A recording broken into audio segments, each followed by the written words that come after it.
से पूरा करने के लिए बीजेपी का एक सीट पर गहन मंथन जारी है। सूत्रों की माने तो उत्तर प्रदेश में बीजेपी इस बार करीब 40% मौजूदा सांसदों की टिकट काट सकती है। पार्टी प्रदेश सरकार के मंत्रियों, संगठन के पदाधिकारियों को चुनाव मैदान में उतार सकती है। करीब 30 से 40 सीटें ऐसी है जहां प्रत्याशी बदले जाने की संभावना है। कई ऐसे सांसद हैं जो या तो 75 की उम्र सीमा पार कर चुके हैं। तकरीबन 14 सांसद ऐसे हैं जिनका परफॉर्मेंस ठीक नहीं है, उनके टिकट काटे जा सकते हैं, जबकि कई सांसदों की सीट भी बदली जा सकती है। माना जा रहा है कि 17-18 फरवरी को दिल्ली में होने वाली भाजपा की राष्ट्रीय कार्यकारिणी की बैठक के बाद पार्टी प्रत्याशियों की घोषणा कर सकती है। पार्टी प्रत्याशियों की पहली सूची लोकसभा चुनाव की अधिसूचना जारी होने से पहले करेगी। 2019 चुनाव में बीजेपी गठबंधन ने यूपी में 62 सीटें जीती थी। पार्टी इस बार राम लहर में यूपी की सभी 80 सीटें जीतने का दावा कर रही है।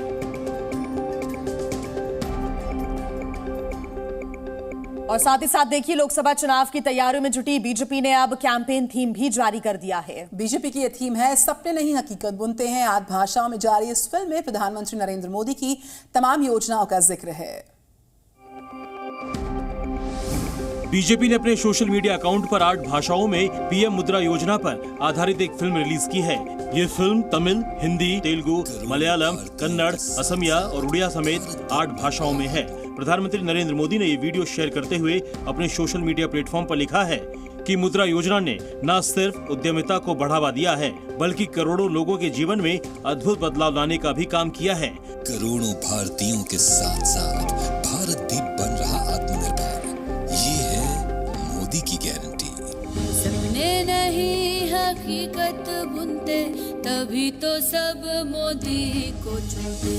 इस फिल्म के जरिए बीजेपी 2024 के चुनाव से पहले एक अभियान के तहत जनता को ये बताना चाहती है कि कैसे प्रधानमंत्री नरेंद्र मोदी ने करोड़ों भारतीयों के सपनों और आकांक्षाओं को हकीकत में बदल दिया है। इससे पहले बीजेपी ने अभियान सॉन्ग के लॉन्च के दौरान कहा कि प्रधानमंत्री नरेंद्र मोदी ने वर्षों, दशकों और यहाँ तक कि 500 वर्षों के सपने पूरे किए हैं।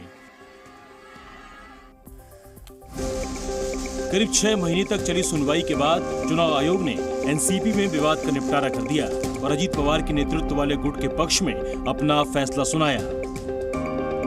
चुनाव आयोग ने अजीत पवार वाली राष्ट्रवादी कांग्रेस पार्टी को ही असली एनसीपी करार दिया है। अब एनसीपी का नाम और चुनाव चिन्ह अजीत पवार के पास रहेगा। ये जो गेम है, ये सिर्फ आप लोगों का है। जिसके पास ज्यादा विधायक हैं, वही पार्टी माना जाएगा।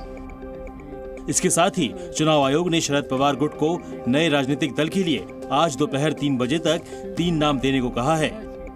दरअसल पिछले साल जुलाई में एनसीपी में बगावत हुई थी, जब शरद पवार के भतीजे अजीत पवार कई विधायकों के साथ एनडीए में शामिल हो गए थे। उन्होंने बीजेपी और शिंदे गुट की शिवसेना सरकार में डिप्टी सीएम का पद संभाल लिया था। इसके बाद शरद पवार अलग थलग पड़ गए थे। और आइए अब हम आपको समझाते हैं ग्राफिक्स के जरिए कि किस आधार पर चुनाव आयोग ने अजीत पवार को राष्ट्रवादी की कमान सौंपी है।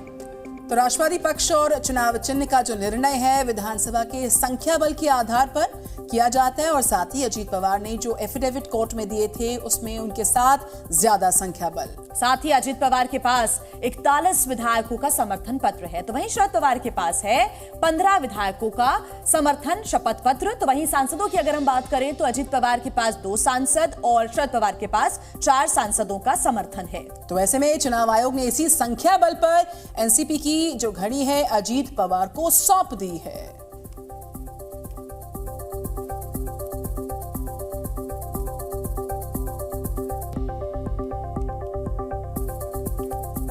तो एनसीपी का नाम और चुनाव चिन्ह मिलने पर जहां अजीत पवार ने चुनाव आयोग के फैसले का स्वागत किया है, तो वहीं शरद पवार गुट ने इस फैसले के खिलाफ अब सुप्रीम कोर्ट जाने की बात कही है।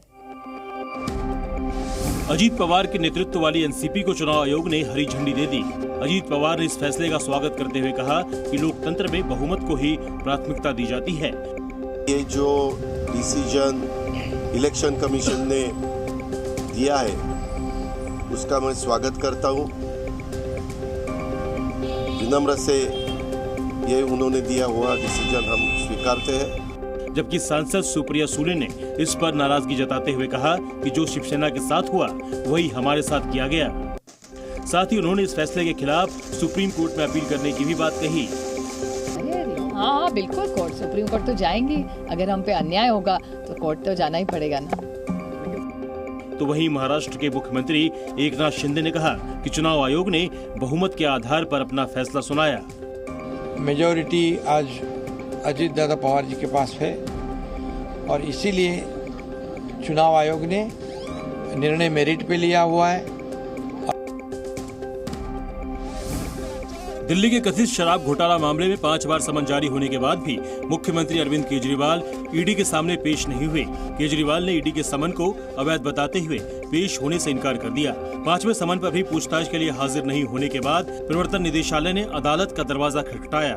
ईडी ने दिल्ली के राउज एवेन्यू कोर्ट में शिकायत दर्ज कर कहा कि केजरीवाल को 5 बार समन जारी कर पूछताछ में शामिल होने के लिए बुलाया गया, लेकिन वो पेश नहीं हुए और जानबूझकर जांच में सहयोग नहीं कर रहे हैं, जिस पर आज सुनवाई होगी।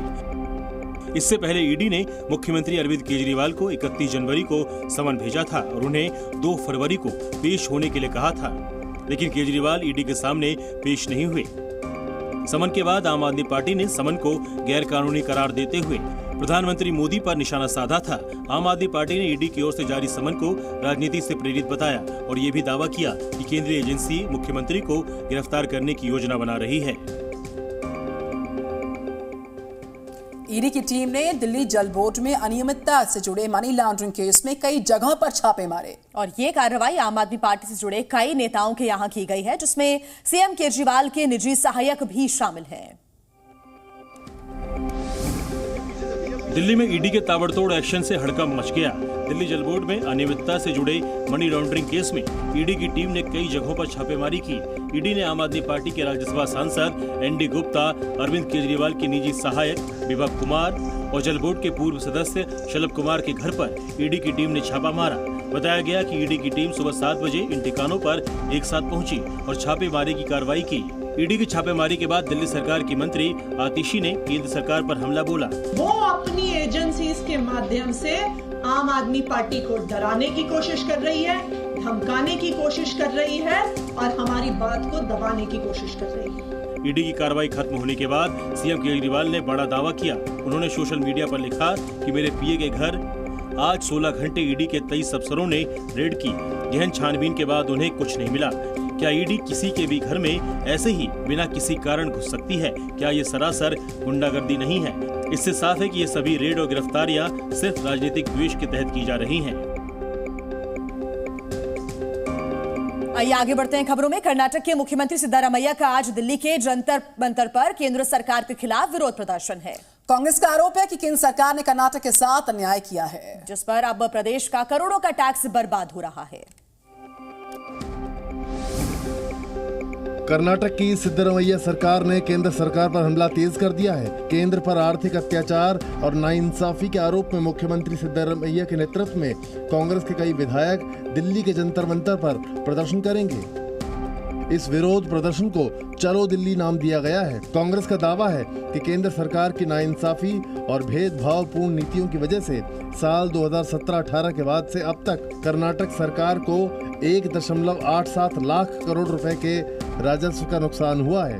कांग्रेस का आरोप है कि अनुदान देने में केंद्र सरकार कर्नाटक के साथ भेदभाव कर रही है। कर्नाटक के डिप्टी सीएम डीके शिव कुमार ने भी सोशल मीडिया पर एक पोस्ट में कहा कि डबल इंजन की सरकार कहने वाली बीजेपी ने पहले भी राज्य को सही अनुदान नहीं दिया। जब हमारी सरकार आई तो हमने धैर्यपूर्वक इंतजार किया, लेकिन इस बार भी बजट में हमारे साथ अन्याय ही हुआ। उत्तराखंड विधानसभा में यूसीसी बिल को पास किया जा सकता है। बिल्कुल, मंगलवार को सदन में इस बिल पर चर्चा हुई थी और विपक्षी पार्टियों ने इस बिल पर सवाल भी उठाए हैं। उत्तराखंड विधानसभा में आज समान नागरिक संहिता यानी यूसीसी का बिल पास हो सकता है। सदन में बिल पर चर्चा होगी, जिसके बाद बिल को पास किया जा सकता है। मंगलवार को उत्तराखंड विधानसभा में मुख्यमंत्री पुष्कर सिंह धामी ने समान नागरिक संहिता कानून का ड्राफ्ट पेश किया। चर्चा के दौरान संसदीय कार्य मंत्री प्रेमचंद ने सरकार का पक्ष रखा। कांग्रेस ने इस बिल पर नाराजगी जताई है। विधानसभा में विपक्ष के नेता यशपाल आर्य ने धामी सरकार पर हमला बोला। उन्होंने कहा, सरकार विस्तार से चर्चा किए बगैर यूसीसी बिल पास कराना चाहती है। हमारा यही स्टैंड है कि इसमें हमें पूरा समय दिया जाना चाहिए, पर्याप्त समय दिया जाना चाहिए, पर्याप्त समय मिलना चाहिए। और जिससे कि हम चर्चा में उसको अध्ययन करके पूरी तरह से अध्ययन करने के पश्चात उसको हम चर्चा में भाग ले सकें। इस बिल पर सियासत भी तेज है। AIUDF के प्रमुख और सांसद मौलाना बदरुद्दीन अजमल ने UCC का विरोध किया। उन्होंने इसे कचरे के डिब्बे में डालने के साथ कोर्ट में जाने की बात भी कही है।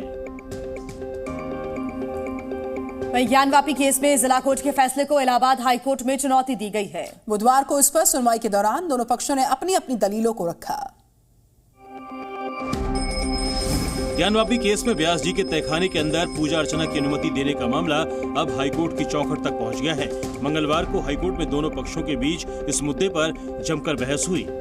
मुस्लिम पक्ष की तरफ से पेश वरिष्ठ अधिवक्ता SFA नकवी ने कहा, 31 जनवरी 2024 के आदेश के तहत जिला जज ने उस वाद में शुरुआती चरण में ही राहत प्रदान की जिसकी अनुमति नहीं दी जा सकती है। नकवी ने आगे कहा कि यह आदेश बहुत जल्दबाजी में पारित किया और वो भी उस दिन जब संबंधित न्यायाधीश सेवानिवृत्त होने जा रहे थे। वहीं हिंदू पक्ष की ओर से अधिवक्ता विष्णु शंकर जैन ने कहा कि रिसीवर की नियुक्ति के लिए और साथ ही देवता की पूजा अर्चना के लिए उनके आवेदन को 17 जनवरी 2024 को स्वीकार किया गया। 17 जनवरी 2024 को केवल रिसीवर नियुक्त करने के लिए आदेश पारित किया। पूजा के लिए प्रार्थना के दूसरे हिस्से पर कोई निर्णय नहीं किया गया, जिसका जिक्र 30 जनवरी 2024 को किया गया। अदालत ने सुनवाई के लिए अगला दिन तय किया और 31 जनवरी को पूजा के लिए आदेश पारित किया। खाद्य पदार्थ के लिए सर्टिफिकेट जारी करने का जिम्मा अब FSSAI को दे दिया गया है। हलीम से लेकर भेड़ बकरी के दूध तक सभी के लिए सर्टिफिकेट अब FSSAI ही जारी करेगा। बीते दिनों हलाल सर्टिफिकेट को लेकर हुए बवाल के बाद अब सरकार ने नया कानून जारी कर दिया है। केंद्रीय स्वास्थ्य सचिव अपूर्व चंद्रा ने किसानों से लेकर अलग अलग एजेंसियों के साथ मीटिंग के बाद ये फैसला किया। अब हलीम से लेकर भेड़ बकरी के दूध तक मानक तय होंगे। दाल, अनाज और मीट को मिलाकर पकने वाले नॉन वेज व्यंजन अब हलीम के मानक पर तय किए जाएंगे। सरकार ने भारत में खाने के मानक में सुधार को लेकर किए बदलाव को मंजूरी दे दी है। इसके अलावा सभी तरह के फूड प्रोडक्ट्स पर अब केवल एक ही संस्था सर्टिफिकेट जारी कर सकेगी। FSSAI को ये जिम्मा पूरी तरह दे दिया गया है। इसके अलावा घी और दूध के उत्पाद में फैटी एसिड्स की मात्रा तय की जाएगी। शहद से बनने वाली वाइन, मीड और ready to drink alcoholic beverage के स्टैंडर्ड भी तय होंगे। दूध को लेकर मानकों में बदलाव किए जा रहे हैं, जबकि हलीम के मानक तय किए जा रहे हैं, क्योंकि सरकार के मुताबिक हलीम को लेकर कभी कोई मानक बनाए ही नहीं गए। बिहार के मुख्यमंत्री नीतीश कुमार आज प्रधानमंत्री नरेंद्र मोदी से मुलाकात करेंगे। नीतीश बीजेपी अध्यक्ष JP नड्डा से और गृह मंत्री अमित शाह के साथ भी मुलाकात आज करने वाले हैं। बिहार और इंडिया गठबंधन में बड़ा सियासी उलटफेर करने के बाद सीएम नीतीश कुमार प्रधानमंत्री नरेंद्र मोदी से आज मुलाकात करेंगे। नीतीश का दिल्ली दौरा काफी अहम माना जा रहा है। नीतीश कुमार लोकसभा चुनाव पर अहम चर्चा कर सकते हैं। पीएम मोदी के अलावा नीतीश कुमार गृह मंत्री अमित शाह और बीजेपी के राष्ट्रीय अध्यक्ष JP नड्डा से भी मिलने वाले हैं। माना जा रहा है कि नीतीश कुमार बीजेपी के शीर्ष नेतृत्व के साथ 2024 के चुनाव पर चर्चा कर सकते हैं। सीट शेयरिंग के साथ ही बिहार में सहयोगी दलों को लेकर भी बात हो सकती है। सहयोगी पार्टी को कितनी सीटें दी जाए, इस पर भी चर्चा संभव है। माना जा रहा है कि नीतीश बिहार में मंत्रिमंडल विस्तार को लेकर भी बीजेपी नेताओं के साथ चर्चा करेंगे। 2 दिवसीय दौरे में नीतीश कुमार कुछ केंद्रीय मंत्रियों से भी मुलाकात करेंगे। 8 फरवरी को नीतीश पटना वापस लौट जाएंगे। केंद्र सरकार बजट सत्र के दौरान संसद में तत्कालीन कांग्रेस के नेतृत्व वाली UPA सरकार की आर्थिक नीतियों पर श्वेत पत्र लाने की तैयारी में है। और खबर यह भी है कि संसद के बजट सत्र को 1 दिन के लिए अब बढ़ा दिया गया है। लोकसभा चुनाव से पहले केंद्र सरकार अब UPA सरकार के कार्यकाल की विफलताओं को देश के सामने रखने की बड़ी रणनीति तैयार कर रही है।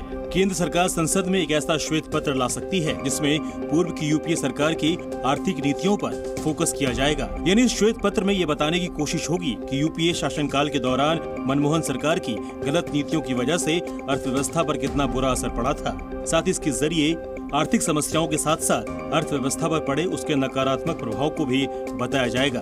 बजट सत्र की शुरुआत 31 जनवरी को हुई थी और इसे 9 फरवरी को समाप्त होना था, लेकिन संसद का सत्र भी एक दिन के लिए बढ़ाकर 10 फरवरी तक कर दिया गया है। वित्त मंत्री निर्मला सीतारमण ने अपने अंतरिम बजट भाषण में कहा था कि केंद्र सरकार 2014 से पहले और बाद की भारतीय अर्थव्यवस्था की स्थिति की तुलना करते हुए एक श्वेत पत्र जारी करेगी। उन्होंने कहा था कि उन दिनों के संकट को दूर कर लिया गया है और अर्थव्यवस्था को सर्वांगीण विकास के साथ उच्च सतत विकास पथ पर मजबूती से स्थापित किया गया है।